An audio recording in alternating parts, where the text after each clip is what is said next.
Hi everyone, welcome to Honey Drops Tarot. This is a reading for the collective and what your dreams are telling you. Collective, thank you so much for being here. Thank you for all of your likes, shares, and subscribes. I truly appreciate it. Just a quick note, please do not fall for any scammers. I will never reach out to solicit for a private reading. I do offer private readings, and if you're interested in signing up for one of those or in making a donation, the information regarding that can be found in the About section of my YouTube page. And I thank you so much in advance. Collective, thank you for being here. This is a series of readings based on how all of you voted in the poll that I put on my community page. What did you want to have readings about? And all of you, not all of you, 44% of people that voted said dreams. So here we are. I'm using two decks for your reading today. The first one is the Dream Decoder deck, and your tarot reading will be with the Mystic Mondays.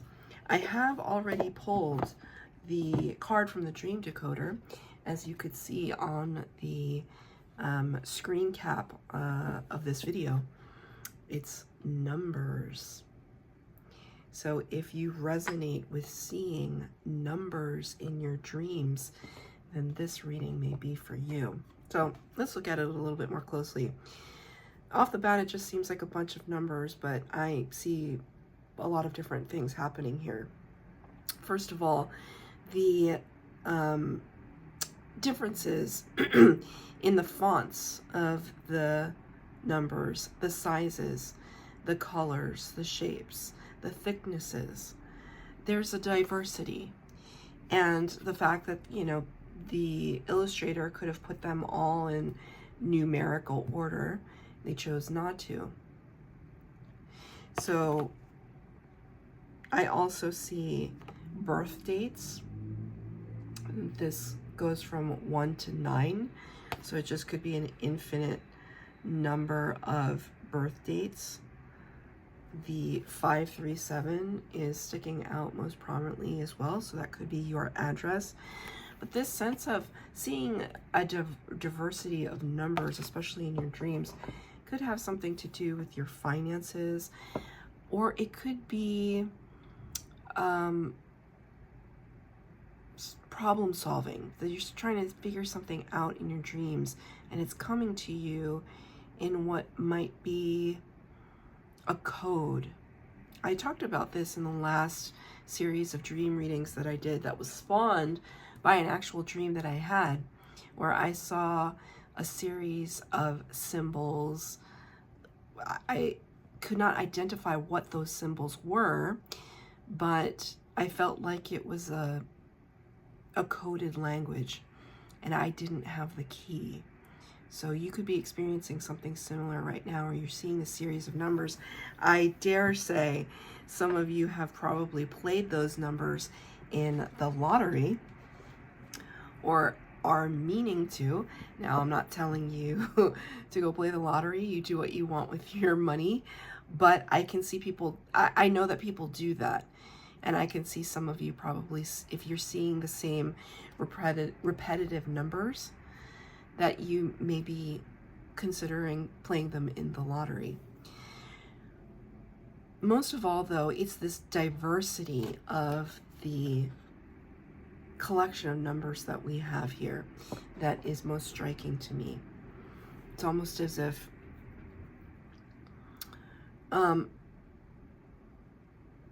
Spirit just said word scramble.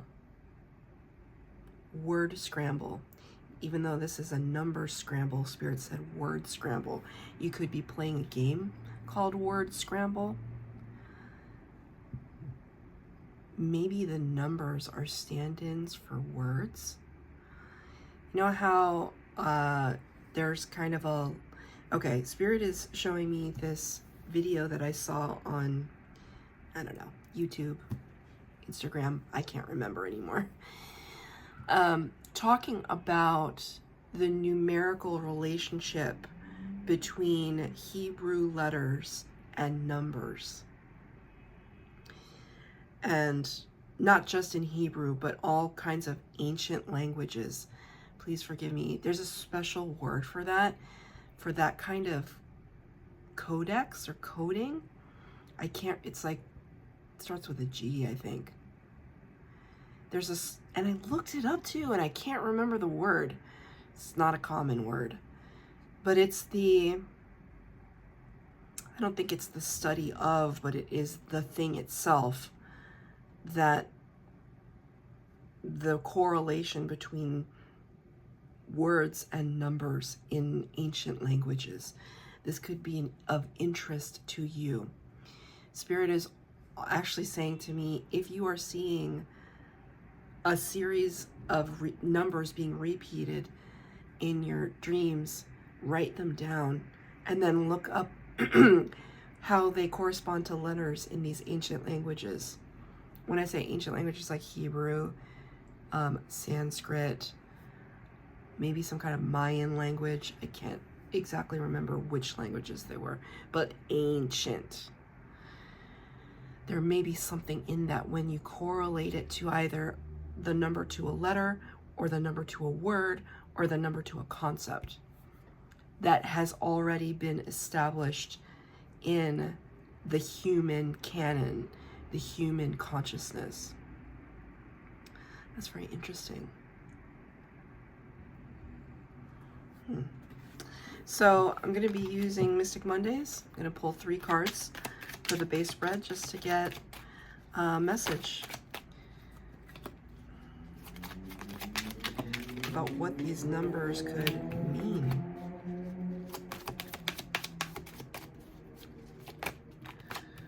Okay, so 6 cards out on the table. There's no particular, I just want to get, channel a message from them. So it's not like past, present, or future or anything like that. I'm just channeling a message. The first card we start off with is the 9 of Cups, so colorful. 9 of Cups talks about wish fulfillment and healing. It's the minor arcana version of the star card in the major arcana. That corresponds to Aquarius energy. Cups cards, though, translate to water signs. Cancer, Pisces, Scorpio. So you could be one of those or dealing with one of those signs. But ultimately, there's this beautiful abundance that I feel is coming from this card. That it's like radiating out. It's like being broadcast. This frequency of abundance. It is clarified, however, by the Knight of Pentacles in the reverse.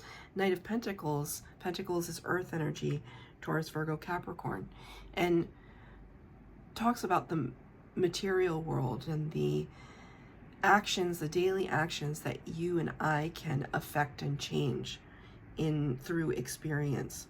Pentacles energy is all about, these seeds that we plant all over our lives and watching things come to harvest, whether within our job situations, our family dynamics, our finances, right? Our connections. Knight of Pentacles is someone who wants to bring in a message, a quick message of good intention, opportunity, something to offer, with the pentacle, but it's in reverse, clarifying the nine of cups. So it's almost like there's some kind of delay in your wish fulfillment if you've been manifesting with spirit, putting it out into the universe, right? Maybe asking in your dreams for a sign of things to come. When am I going to get my wish fulfillment?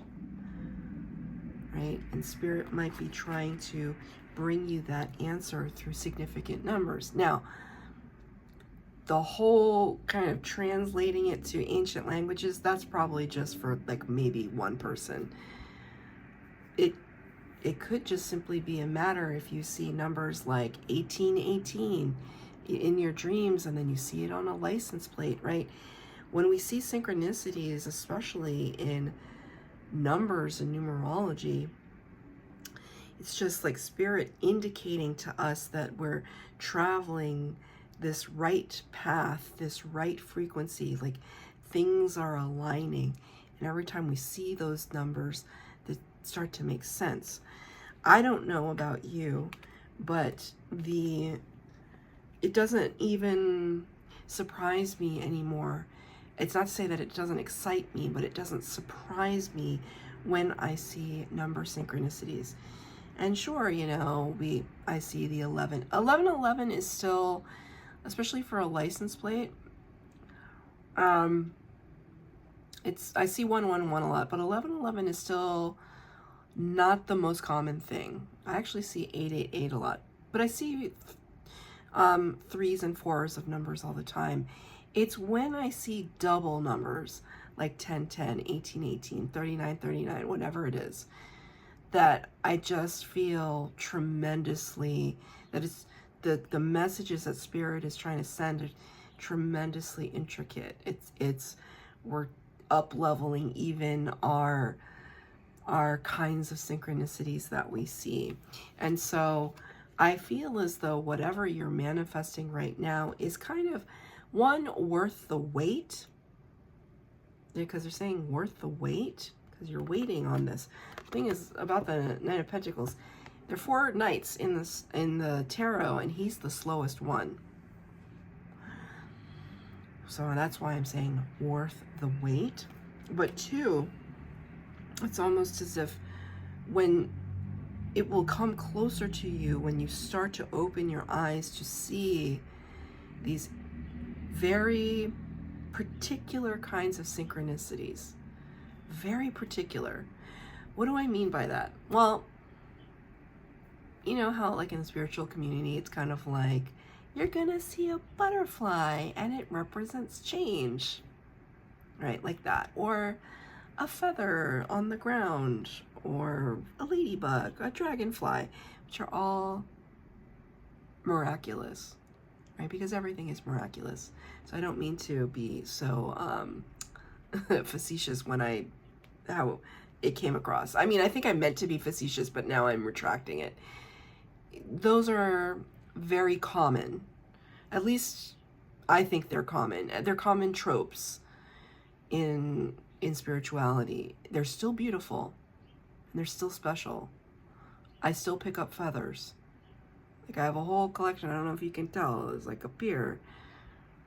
They're still beautiful to me, right? But when you start to see very, very particular signs and symbols from Spirit, things that only would have a meaning and significance to you, starting to show up in all sorts of different environments and situations where they would have no reason or place to be, that's when you know something is close.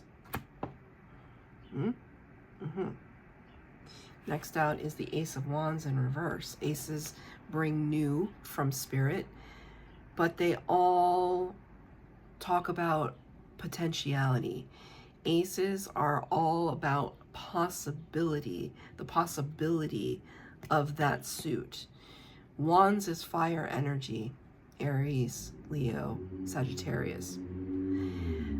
It talks about this kind of, this like spark of creativity, or the spark of passion, this ignition, this, we're raring to go now, we're excited.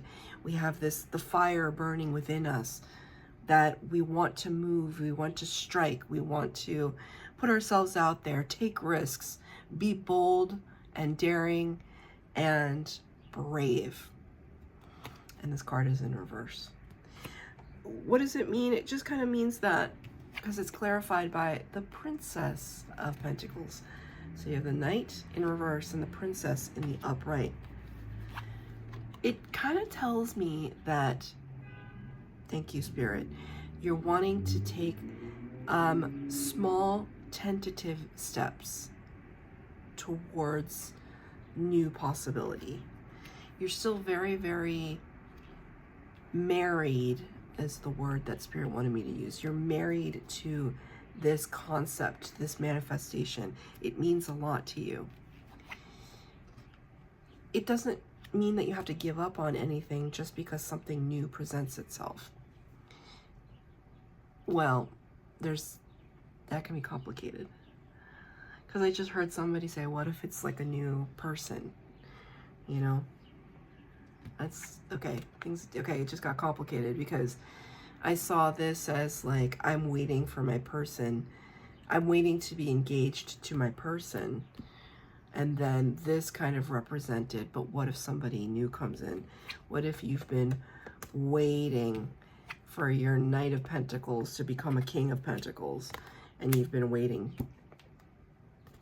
5, 6, 7, 8, 9, 20 years. And then this person comes in brand new, but we're not in the position to receive it quite yet. This is tentative steps. This is almost not even a full step. It's like not even like a full step. It's just, hey, can I get your number? Okay. That's just an example. But that's a very clear scenario that I just saw. So, yeah, right. Can I get your number? Thank you, Spirit. That's just an example. So, it's almost like in the meantime, while you're waiting for this Nine of Cups, something new might be presenting itself. I'm going to get a clarifier for that. What are we talking about here with this Ace of Wands, Spirit? Yeah. Yeah, that's clear as day. Thank you, Spirit. The Fool. Number 0 in the Major Arcana, the Fool starts the Tarot. Tarot is all about the Fool's journey, taking the great leap of faith as an adult. It's the starting over energy, but starting over with a wealth of experience under our belt and a renewed sense of connection to Spirit. Such a connection that we feel as though we can take that great leap of faith and know that we will be protected. This is bravery here, right? I asked specifically, what is this Ace of Wands? The chance to start over, to start something brand new, to take a great leap, to take a risk. And I see this very tentative, maybe, I'm not sure. I'm just gonna like walk up to it and check it out. I'm not sure. It's interesting. I want to point out to you, there's 1, 2, 3 hands giving something, right? Not all the cards have hands in them, so I'm always drawn to things like that. It's like when I see, there was one reading I did where the moon, there was a moon in 3 different cards, and the depiction of the moon, it was almost like the moon was getting bigger and bigger and bigger within each card. So it was like we were getting closer and closer to the moon. So when I see patterns in these cards, it sticks out to me. There's something about the hands. And now they're showing me the beautiful, epic version of Pride and Prejudice with Keira Knightley and Matthew McFadden. The director of that film, I think his name is Joe Wright. He purposefully focused some of the scenes on hands and what people were doing with their hands, especially Mr. Darcy, one of the main characters of the film, right? It's Elizabeth Bennet and Mr. Darcy and the epic love story of Pride and Prejudice.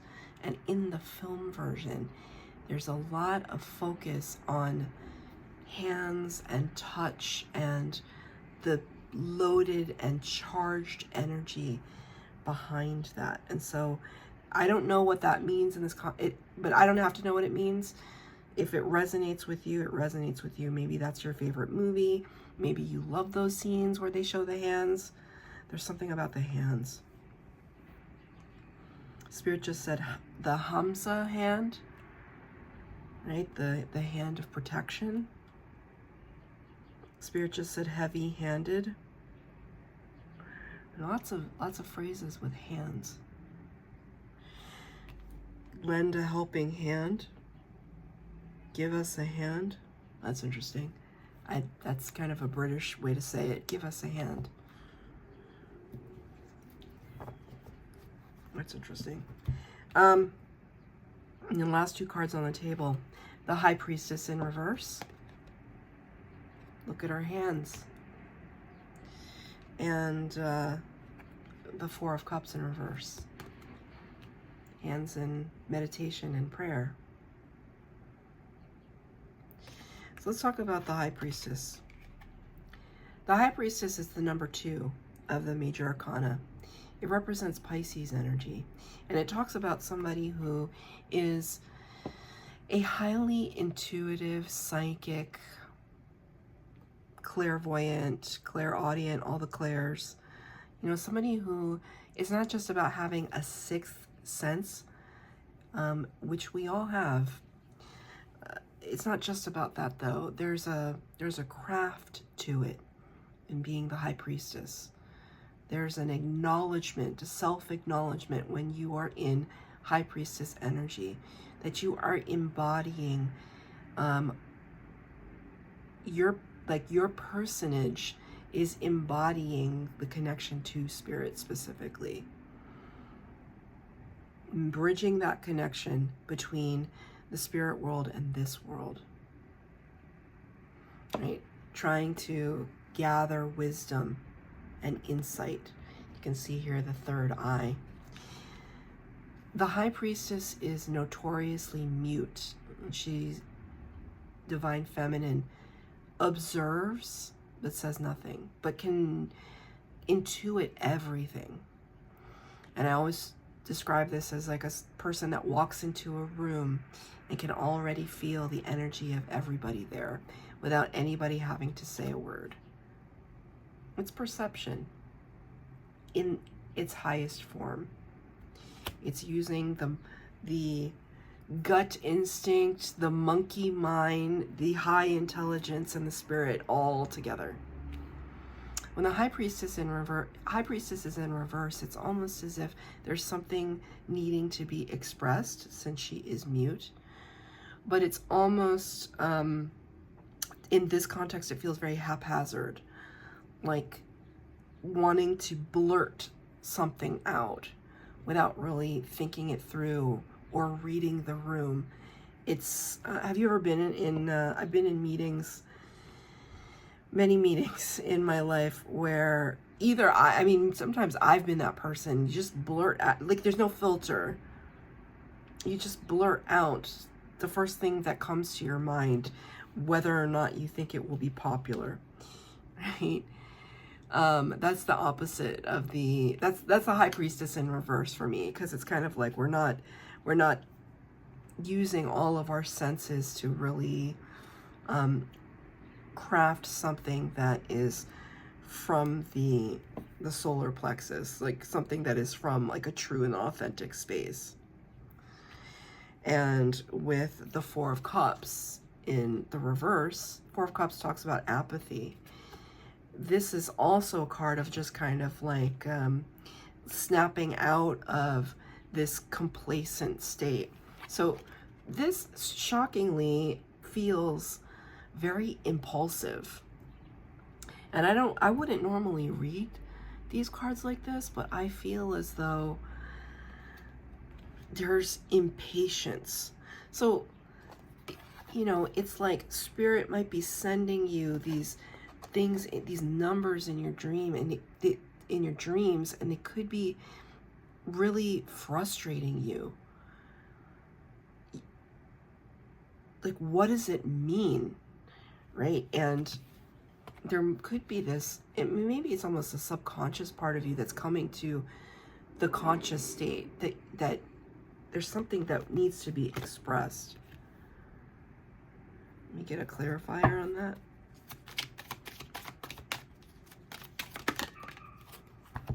Wow, things just kind of jumped out here. Look at this. Just look at those cards for a minute.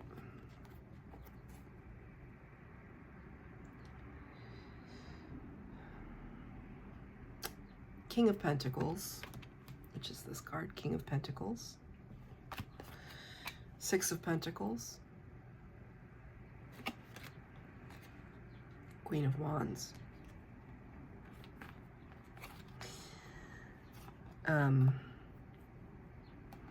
For some of you, this could be a marriage or a high-level commitment where there is a discussion right now.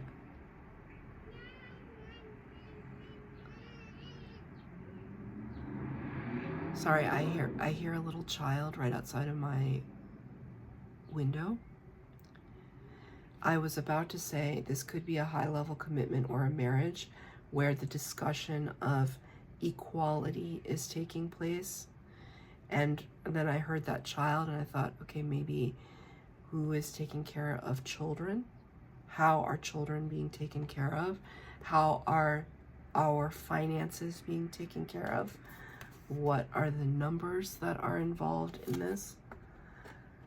This is clarifying these two cards of impulsivity and wanting desperately to express. So for some of you, this could be talking about a divorce. For some of you, this could be talking about entering into a partnership, a business partnership. And that could be like wrapped up in what our wishes are and what our wishes have been. Remember I said in this middle column here, right? While we're trying to achieve the dream life, there could be some impatience with that. Something new comes in. We hesitate to take that leap of faith because there's still things that need to be said, perhaps between two, talking about equality.